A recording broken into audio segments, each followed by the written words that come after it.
This week in the parish of bourses and market structure, exchange-traded derivatives are not weapons of mass destruction, says the boss of the National Stock Exchange of India. Tadawul has a 50 IPO pipeline, and the CME Group, they're launching 20-year US Treasury Bonds. My name is Patrick L. Young. Welcome to the Bourse Business Weekly Digest. It's the Exchange Invest Weekly Podcast, episode 127.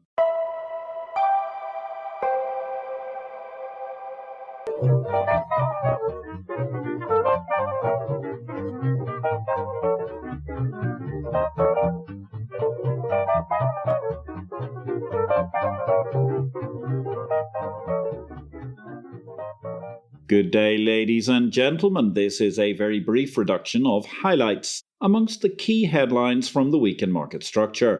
All the analysis of the many events of the past 7 days can be found in Exchange Invest's daily newsletter for subscribers, the unique guide to the bourse business sent daily to your inbox. More details at exchangeinvest.com.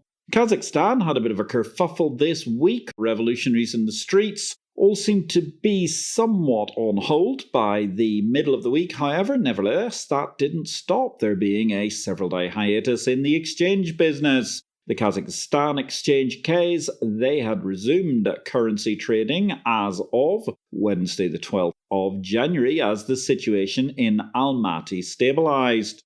In the Middle East, Saudi's Tadawul, which had a successful IPO itself only a month or so ago, it has some 50 applications for IPOs filed and in the pipeline. Over in the UK, exchanges and clients are heading for a clash over UK market data. The UK's FCA, financial regulator, is concerned about competition in wholesale data markets. The banks have been caught in their natural position of max whinge, leading the often worryingly erratic UK regulatory authorities to investigate. Perhaps they might actually address regulatory impediments which preclude new entrants as much as any alleged crime on the current providers, let alone, perish the thought, we could ever see a mature discussion about the shyster-like multi-basis point hogging customer charges of the financial institutions themselves.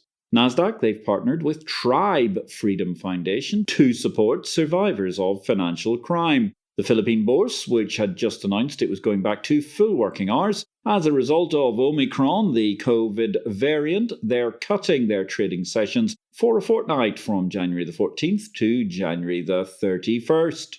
The SAT, that's the Appeals Tribunal in India, they quashed a 6 crore rupee, that's $810,000 or nearly. A fine was quashed on NSE, the National Stock Exchange of India, ruling that SEBI were beyond their mandate in fining the NSE for investing in other enterprises. Meanwhile, arrest warrant news. Belgium, they have issued an international arrest warrant against the Libyan Investment Authority's chairman. According to the Belgian magazine De Tid, the arrest warrant issued against Ali Mahmoud was aimed to investigate lost interest on the Libyan Investment Authority's billions at Euroclear. Seems like somebody may have been dipping into the dividends over the course of several years, allegedly. The Belgian government released interest worth some 15 billion euros, which were later transferred to foreign accounts in London and Bahrain, according to the allegations. The concern is, of course, that if the changes are proven, then the Belgian government and Euroclear itself may be liable. Over in Korea, the Seoul Bourse KRX, they're going to be providing capital market information in English. Bring it on, we say. Results this week, no actual parish firms. The somewhat controversial spread betting and CFD brokerage house Plus 500 saw its revenues jump to a record of $718 million during 2021, of which $160 million came in Q4. Exchange Invest is the daily must-read by the most influential figures operating the world's best markets. We invite you to join the exclusive group of bourse bosses and other C-suite executives who make Exchange Invest the exchange of information, their daily business intelligence guide to markets the world over. Exchange Invest is available to subscribers at $200 per user per year or currency equivalent. You can get more details at exchangeinvest.com or email me, patrick@derivativesvision.com.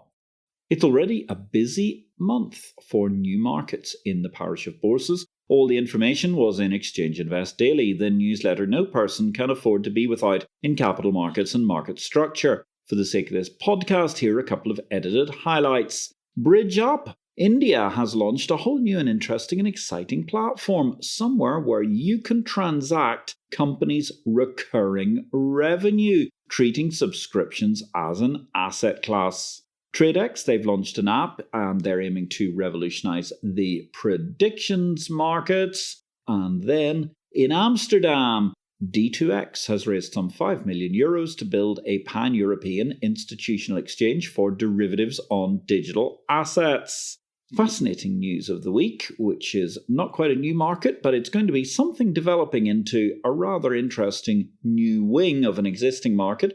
BSE, that's the Sofia-based Bulgarian stock exchange, and Athex Group, the Hellenic Republic's exchange, they've signed a framework agreement for the development of Bulgarian derivatives. In deals news this week, the London Stock Exchange. They're funding BondClick's expansion into Europe, leading a $7.5 million funding round to help Wall Street's first centralized corporate debt quote system expand across the European continent.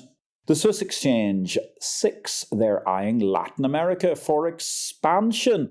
In other words, catching up to the old BME strategy, which was never truly fulfilled over the course of the previous 20 years, when it was still independent before it was bought by the Swiss exchange. In Cryptoland this week, Pakistan's FIA, that's the Federal Investigation Agency, their version of the CIA or the FBI, they issued a notice to various apps linked to the popular cryptocurrency exchange Binance. Accusations of fraud flying left, right and centre, with Pakistani investors having, it seemed, had an issue with some $100 million, or that's 17.7 Pakistani rupees, 17.7 billion Pakistani rupees, I hasten to add. LCX Exchange, they've lost $6.8 million in their hot wallet to hackers amid the ongoing Bitcoin crash of January. And Coinbase, they announced that nearly the entire company will shut down for 4 week-long breaks in 2022 to allow workers to recharge. Product news this week. TISE, the International Stock Exchange, formerly known as the Channel Islands Stock Exchange, they set an all-time new record with 1,111 new listings in 2021. That surpassed their 2018 record of 865.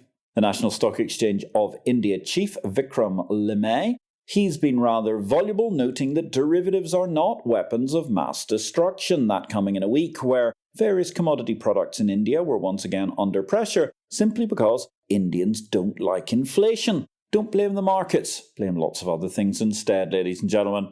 The Chicago Mercantile Exchange Group, they're going to be launching 20-year US Treasury Bond futures on March the 7th, while the Abu Dhabi Securities Exchange have selected FTSE Russell as benchmark administrator for their domestic indices. The National Stock Exchange of India, again, they're launching derivatives on mid-cap stocks. That's their mid-cap stock index, the Nifty 50 Mid-Cap Select. That's coming up on January the 24th. BSE, the Bombay Stock Exchange, their Indian INX in the Gift City Exchange Centre, they've tied up with Sova Capital of Moscow to facilitate investing in the Russian stock market.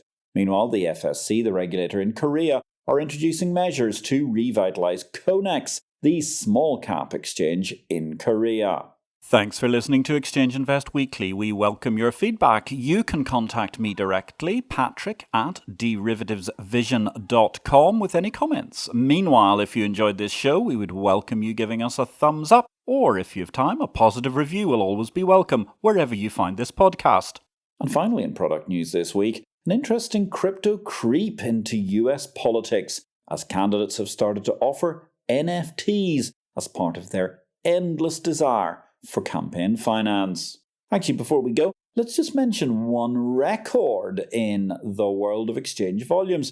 We don't usually discuss volumes on this podcast, but I'm going to make an exception here as this is an awesome number and it's a harbinger of great green things to come. The Intercontinental Exchange, they hosted a record number of carbon permit trades during 2021. Second, that's a great opportunity to remind you to tune in for the awesome Gordon Bennett of ICE coming up this Tuesday on the IPO-VID live stream.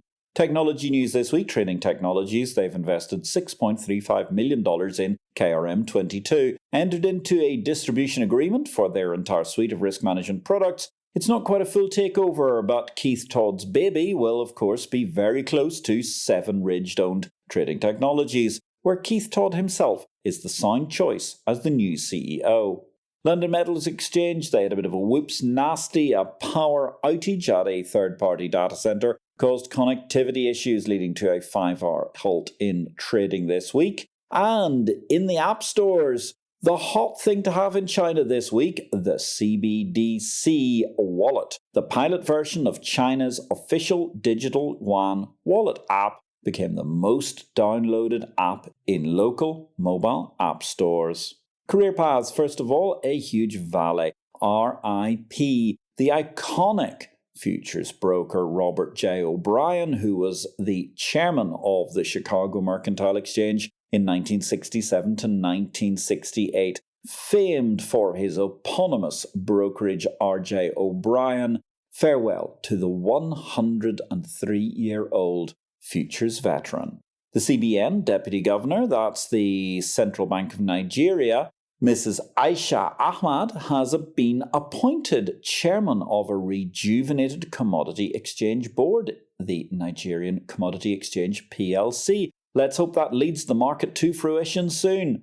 Over in Abu Dhabi, the Securities Exchange also gets a new chairman. They have appointed Hisham Khalid Taufik Abdul Khalik Malak as the new chairman. Nepal, they are shortlisting 5 applicants for the post of CEO. One other final personal message of the week, having crossed the Sydney-Poitiers Bridge in Nassau during our daily peregrinations to see Arawak X and speak also at their inaugural investor conference last October, it was an opportune moment to recall a titan of film in the post-war era, RIP, to a brilliant Bahamian talent who became a living legend.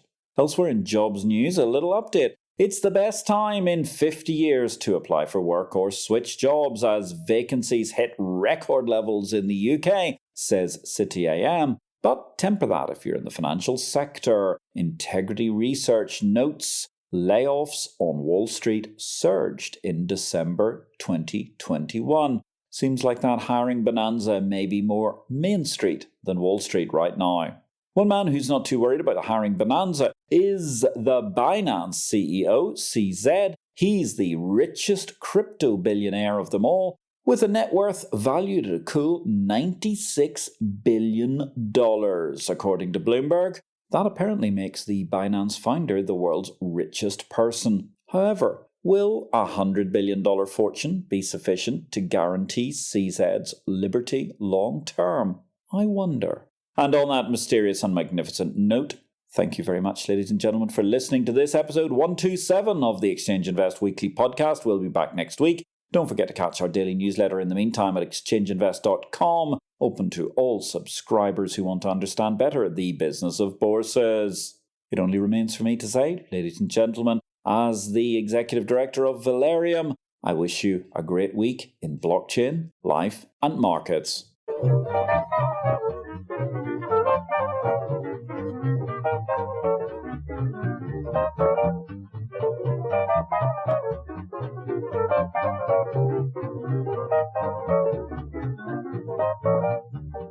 This show relates to the business of bourses. It is not to be construed as investment advice, nor are we making any investment recommendations. Please consult an investment advisor before you make any investments, and for goodness sake, do your due diligence and do not make investments without complying with the regulations in your home state. Exchange Invest cannot be held responsible for any investment decisions made as a result of our programme, which is for entertainment purposes only. The material herein is copyright Patrick L. Young at the date of publication, while our music and sound effects are sourced from copyright-free sources. Thanks for listening to Exchange Invest Weekly, the exchange of information.